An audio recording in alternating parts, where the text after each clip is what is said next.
Welcome back to the Hero Whispers. Thank you for tuning in today with your host, Jeannie Marie. I am founder and chief supergirl of supergirls.com. That is 2 L's, the second L for love. The Hero Whispers is our podcast where we cherish and honor our young women in college getting ready to launch or recently launched. So Supergirls is all about empowering and inspiring these women and helping them with the tools they need to navigate the real world. And we love to talk to them on our podcast and hear their stories and hear what they have to bring to the world. And we also talk to other women who may be inspiring to them, potential mentors. It's all about the sisters here on the Hero Whispers. So without further ado, let me introduce today our amazing guest, Kailyn SAXER-TAULBEE. She is a recent graduate of Connecticut College, one of my all-time favorite colleges, since my son, as many of you guys know, went there. So Kailyn graduated with Mark, and she studied psychology and studio art. With this background, she is pursuing a career in marketing, design, and event management. After her first year, she honed her skills in leadership as the Club Volleyball President for the following 3 years, building the club from bare existence into a competitive top-tier team. Additionally, Kailyn was the chair of events for the Senior Class Gift Committee, which raised funds for the class of 2020 Endowed Scholarship for future students. During her time at Conn, she received the John McKinnon Prize in Psychology, woohoo, and worked 3 jobs with the accounting office, sports information, and Cummings Art Gallery. While she is originally from Kansas City, Missouri, she is pursuing opportunities in Boston, Massachusetts. In her free time, she enjoys hiking, kayaking, being creative, and playing games. Kailyn, welcome to the show. Hi, thank you for such a warm welcome. You deserve it. Okay, so I met Kailyn actually. We had a boot camp.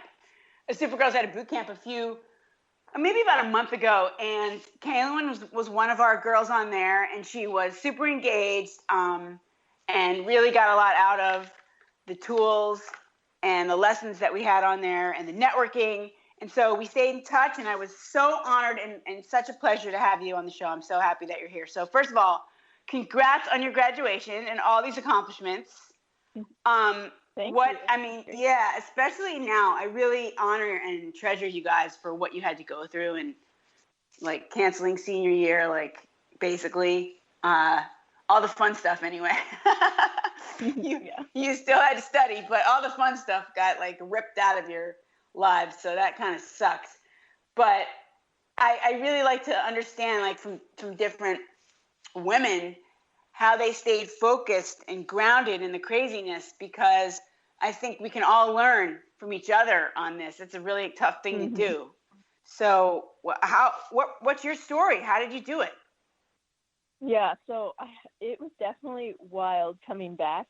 When it all started, I had some challenges because I left for spring break, and then they told us it was shut down. So I was in Kansas City when they told us. And so I had to fly back with my mom. We packed up everything in a day and then drove the 22 hours back to Missouri with my car because it was still on campus. Oh my God. So that was crazy to begin with. Well, shout out to Betsy, because she is the bomb and she went with you. Woo! Yes, great lady. And then whenever we went to remote classes, adjusting to that was very difficult because I'm back in my parents' basement in Missouri, and then I have to manage dogs that are here and do all sorts of things, and there's no library to focus at. So that was like one of my biggest things. I didn't have a place where I could go and stay focused. And so what I found helped me the most was using my support system to have like these open, honest conversations with my girlfriends back at Conn and talking to them, like, what are you struggling with? Like, oh, actually, I'm struggling with the same thing. Like, how are you getting through it? It was a great way to have that conversation and really use each other as emotional support, but also to give us those helpful tips. And we would additionally set up this little library time on a Zoom call where we would just pretend we were at the library and have each other there doing work but not talking. So if you could see somebody was on their phone, you could be like, hey, like, you know what, we should be doing work. And it was like, let's stay on track like that. That's a great idea. I mean, fun too. You have to be creative in these times, and these times is when a lot of innovation really develops in our world. So I think that's really an awesome idea with the library. I know that my son Mark also struggled with that because he hung out in the library all the time doing work, and you have these crazy spaces that now you have to make your jam. Right. Yeah, one room is your everything. It's insane. So glad it's almost over. Like, what a relief. I mean, yeah. But I do think we learn a lot from going through something like that. And I love the sisterhood too, because I agree. I mean, that is like my swan song, all about the sisters. It's all about the sisterhood. It's all about leaning on each other, supporting each other. And you did that, and you made that magic happen for yourself. So you just, and like you'll have that the rest of your life to lean on and think about and remember, and help you in the next, hopefully crisis won't be as bad, but whatever other issues you struggle with. And it was, go ahead. Yeah, I mean, I'm telling you, if I have so many challenges in my life where, I mean, I am a lot older than you, so I've gone through a lot of some crazy bad, good and bad, but that is tough stuff. And if I didn't have the girls, it just never, I don't know. I would have been definitely ended up in an insane asylum. People to talk me off the ledge. They're so helpful. For real. Oh my God. So now that you're in the afterlife, in the real world, as they say, do you feel like you're prepared? Do you feel like Connecticut College prepared you for this adventure? I would say so. I definitely think post-grad in any world, in any sense, is always going to seem a little bit scary. And with everything up in the air right now, I definitely think it's natural that I to feel unprepared. And so whenever I started job hunting and networking with alumni, I felt that sense of community that came in with it, and it really calmed my nerves. And I realized that, like, especially Conn's alumni network is so friendly and eager to go beyond and above to help students and new grads. And that has been like my biggest impact in my search. And especially the part wherever I have to live on my own when I get that job, move out to Boston, that part I think Conn really prepared me for, because they really encourage everyone to go abroad at some point in their college experience. And also they push you to get a summer internship. And those are two things that really, like, I was out on my own already, even though they were only short, like 3-4 month adventures. Those really helped me to grow. I had to navigate new cities on my own, and back to the support of friends. Like, that was something that really helped me. Even though I was in Copenhagen, Denmark, I lived with 10 other girls that were also from America, dealing with the same homesick feelings and like trying to travel and listen to this new language while trying to figure out their metro system. Like, everything, I think, at Conn, really, their external experiences that they push you to do has made me feel totally prepared to hit the road running, like, in this next step of my life. Amazing. I love the camels for that. Shout out to the camels.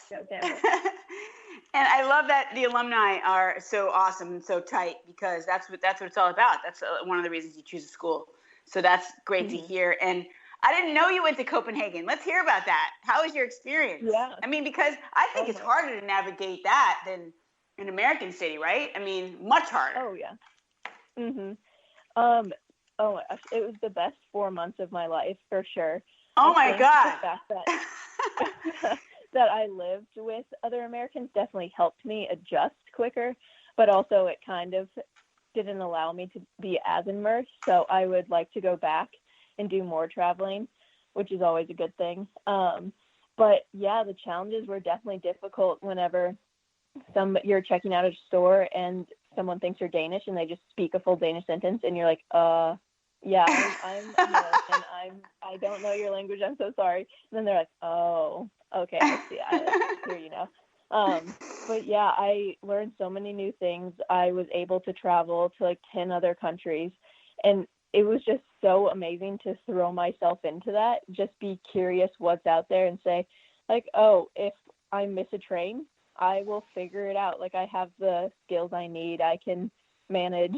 And you know what, like doing with others is always a great way to still feel comfortable in another city. I mean, did they speak a lot of English there though, right? Yes, that was very helpful. Like no matter what, if you didn't understand what they were saying, you could speak English and they would help out for sure. That's awesome. Yeah, but it's great that you stretched yourself and tried to do their native tongue. That's very commendable. I wouldn't expect anything less from you, Miss Queen Kailyn, leader extraordinaire. And speaking of that, I mean, okay, congratulations on the John McKinnon Prize. OMG. Wow. So amazing. I mean, I don't really know who John McKinnon is, but it has to be a seriously selective honor and award to have been given that, because there's only one human that gets it. So talk about that. How did you make that happen? Yeah, it was actually a funny thing because I didn't know what award I was getting until the night of the college-wide award ceremony. And so I like went in, I got a name tag, which on the back said psychology. I was like, okay, I'm getting it in my major. That's good to know. And then it wasn't until I sat down at the table, opened the booklet, and then like flipped through all the pages to find my name and like what it was for. And it was pretty nerve-wracking, but the prize was for outstanding performance in psychology. Wow. And I was super honored to receive it, especially because I just had declared a psychology major. And this was in my sophomore year. And so early, I was really thankful to my advisor, Professor Marshall, who really pushed me to do well. And her classes were just so informative that I couldn't help but do well because I was so curious about the information. Yeah, so that was really great. Was she kind of a mentor to you? Did you feel? Yeah, definitely. She's one of those advisors, mentors that you can go into her office anytime. And I did every semester, especially when we had to pick classes. And I was like, oh no, this one's full. Like, what do I do? And she's always like, it's okay. Like, here are your options. We know that you'll do fine. And it was always just super helpful to know that she was there supporting whatever decision I needed to make.